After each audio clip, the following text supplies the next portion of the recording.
abapiyoniye bari kwitegura ibishobora kuzatangazwa n'abashinze uyu mushinga wa PiCoin ariwo Dr. Sheng Diaofani ndetse na Dr. Nicholas Kokaris.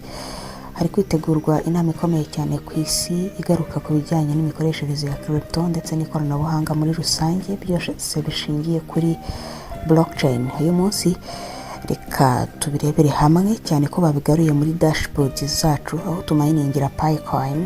Ubu kuri buri muntu wese ufite version nshya y'iyi application ashobora kwinjiramo akabireba. Bagarutse nyine ko bizabera muri Consensus 2026. Urebye event overview muri iki cyumweru, abashinze Pi Network aribo Dr. Sheng Diaofani na Dr. Nicholas Kokaris bari mu myiteguro yo kuzavugira iyi Pi muri event ikomeye cyane yitwa Consensus 2026 kubera i Miami muri Leta Zunze Ubumwe za Amerika. Iyi nama yitabirwa n'abantu barenga 20,000 baturutse hirya no hino ku isi, barimo abahanga mu bijyanye n'ikoranabuhanga, abahanga mu mikoreshereze ya crypto, ubwo harimo n'abatrader n'abandi benshi bashoramo imari, abahanga mu mikoreshereze ya artificial intelligence AI ndetse n'abashoramari muri iki gice cya blockchain. Ibi ngibi byerekana ko Pi Network rero iri kugenda ifatwa nk'umushinga ukomeye ku rwego mpuzamahanga, ariko kandi abakora mining ya Pi bakunda kwibutswa ko buri muntu wese ari umukandida wo kubika imfunguzo ze cyangwa se passphrase kugira ngo hatazavamo ibijyanye no kuba uyu mushinga washyirwa ku isoko we nta coin ugifite. Kuba iyi nama iri kuba kandi muri Pi bakaba bafitemo stage ku nyungu z'abanyamuryango bamayininga iyi projet ya Pi, bishobora gutuma hari abashoramari bashobora kwiyumvamo uyu mushinga maze bagashoramo imari, ibyo bikazamura igiciro cyayo hirya no hino ku ma exchange aho listinze, cyane ko yamanutse ni nyuma y'uko ifunguye open network ku itariki 20 z'ukwezi kwa kabiri mu mwaka w'2025. Ibyo bishobora gutuma izamuka rero mu gihe haba hari umwe mu bashoramari ukunze imikorere y'iyi Pi, kandi nanone bishobora kuyizamurira utility cyangwa se abayitabira aba bandi nyine bakora ibijyanye na mining umunsi kundi n'imishinga yerekeranye na PiCoin, kubera ko icyo gihe nyine muri iyo nama twabonye ko haba harimo abarenga 20,000. Aba bahanga rero mu bijyanye na crypto bashobora kwigira kuri byinshi mu mikorere ya PiCoin, hanyuma bakabyongera mu yindi mishinga ya blockchain, tugakomeza kugira isi nyine ya Web3. Ikindi kandi bashobora kwiga uko Pi yamaze kwihuza na AI cyangwa se ubwenge bukorano, nabo bakabyongera mu yindi mishinga dushobora kuzabona mu gihe kiri imbere. Aha rero reka dukomereze ku byo Dr. Sheng Diaofani biteganijwe ko ashobora kuzagezaho abitabiriye iyo nama. Ku munsi wa 6 Gicurasi, Dr. Sheng Diaofani azatanga ikiganiro gifite umutwe ugira uti guhuza Web3 na AI ndetse na blockchain hagamijwe utility. Mu magambo make azagaragaza uko Pi ishobora gufasha mu kubaka application zifite akamaro nyako. Muzi ko mu gihe cyashize abadeveloper bari bahawe ubushobozi bwo kuba bakora nyine ibijyanye n'ama application, hanyuma bakayashyira nyine kuri network ya Pi kugira ngo azifashishwe mu kugura no kwishyura serivisi zitandukanye. Azagaruka kandi ku bijyanye na AI iri kugenda yoroshye cyane uburyo bwo gukora application ku bantu bize coding cyangwa se ibintu byo guprograma. Muzi neza ko mbere byaragoranaga kuba bakoresha ariya makode ya HTML, PHP ndetse n'izindi kode bakoresha, ariko ubu hamwe na AI gukora application bishobora kudatwara isaha yose. Ikindi kintu azagarukaho gikomeye kurusha ibindi ni data nyayo y'abantu bemejwe yitwa verified user binyuze muri KYC ya Pi. Muzi neza ko bagenda bashyiramo izindi mbaraga zituma nta muntu n'umwe ushobora gutunga konte ebyiri cyangwa se ngatunge konte y'igicupuri. Ibi ngibi ni ukuvuga ko rero Pi ishaka kuba umuyoboro uhuza abantu nyabo ndetse n'ikoranabuhanga rigezweho, cyane ko turi mu isi iri kwigarurirwa cyane n'ubwenge bukorano. Ibi Dr Sheng Diaofani araza kuza kuba bigarukaho uyu munsi kuri itariki turiho nyine ya 6.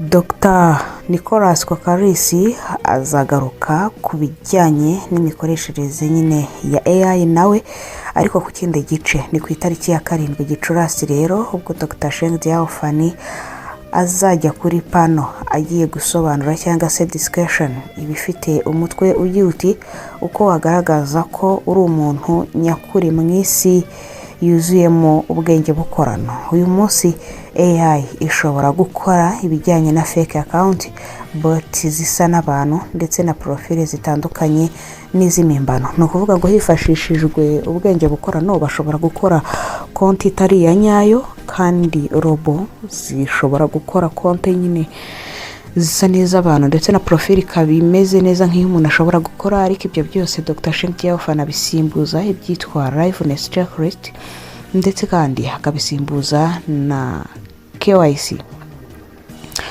Ni ikibazo rero gikomeye cyane muri kuri internet, aho ubwenge bukorano bugenda bwigarurira igice kinini cyane ko abenshi bari kubikora bifashishije ubwenge bukorano, ariko Pi Network yo yazanye igisubizo kijyanye na KYC cyangwa se know your customer. Iyi ngiyi rero ni serivisi izafasha kwemeza kuri umuntu nyakuri, kandi ikaba ishobora gukoreshwa ku rwego rw'isi yose. Nuza kuza kujya ku mayiringa bakagusaba liveness, ntugire ikibazo, baraba bari gushyira mu bikorwa ibyo Dr Sheng Diaofani ndetse na Dr Nicholas Kokarisi bagarutseho mu nama nyine iri kubahuriza hamwe n'abahanga mu bijyanye n'imikoreshereze ya blockchain i Miami. Reka tujye ku kindi gice kijyana n'icyo bivuze kuri Pi Network. Aya makuru afite ubusobanuro bukomeye cyane mu gihe Pi iri kwitabira inama nk'iyi ngiyi. Bishobora kuba ari n'ubwa mbere bibayeho ko babatumiriye rimwe kwitabira inama icyarimwe bose bafite pano.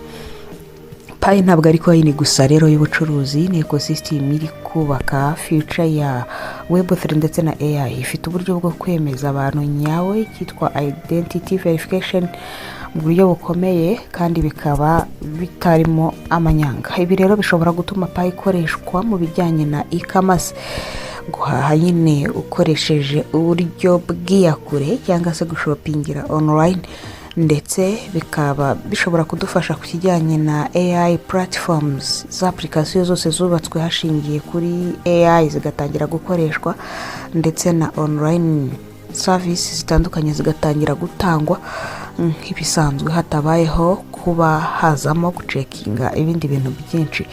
Wowe urabona Pi Network izagera he mu myaka iri imbere? Urandika igitekerezo cyawe muri comment. Abagaruka ku bijyanye na GCV cyangwa se Global Consensus Value, mugomba kuguma gutegereza cyane, kubera ko n'igihe Dr Sheng Diaofani ndetse na Nicholas Kokarisi baganira kuri iyi projet ntabwo bemeza neza agaciro kayo.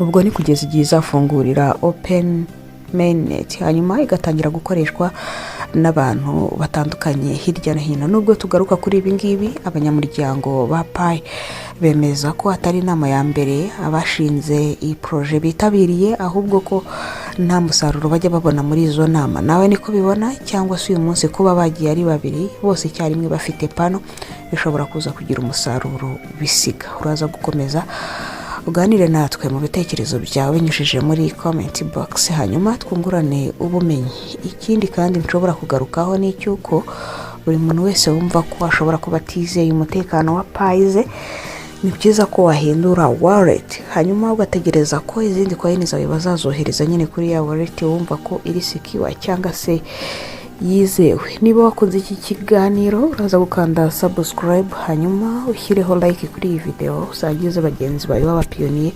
Turacyakomeza kubagezaho andi makuru mashya bitewe n'uko agenda asohoka. Hanyuma kandi hano ni kuri Rugwiro Pro Zone Official, nk'ibisanzwe ibiganiro byacu byibanda ku mafaranga ashingiye ku ikoranabuhanga rya blockchain. Ibyo tubirebera hamwe kugira ngo twongere ubumenyi, twinjire mu isi ya Web3 tubibyaze umusaruro. Twagarukaga ku nama yatangiye uyu munsi bibuze guhuza abagize itsinda nyine rya Pi Coin Founder ndetse n'abandi bahanga mu bijyanye n'imikoreshereze y'amafaranga ashingiye kuri blockchain, cyane cyane arimo crypto ndetse n'abashoramari muri iyi si nyine ya cryptocurrency. Ibyo ngibyo rero twabonye ko ari intambwe ikomeye cyane kuba piyoniye cyane ko bishobora kutuzanira n'abantu bashya muri uyu mushinga kandi b'umumaro baje gushyiramo amafaranga. Ni nuko nsoje, wakoze cyane kutwumva. Imana ikurinde.